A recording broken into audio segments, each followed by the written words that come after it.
যা এলাকে দেখলাম। আরে সাধনবাবু, এই ঠাটা পড়া রোদে আরে স্বরূপ ভাই, কোথাও বেরিয়েছিলেন নাকি? তুমি তো সব জানো আমার ব্যাপারটা।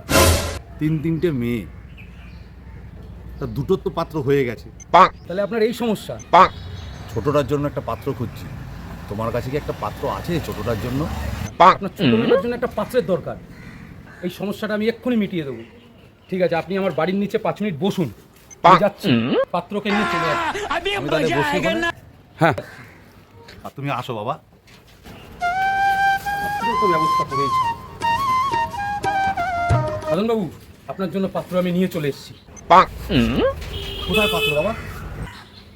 এই তো পাত্র। বাচ্চা বয়স্ক লোকের সঙ্গে ইয়ার্কি মারো?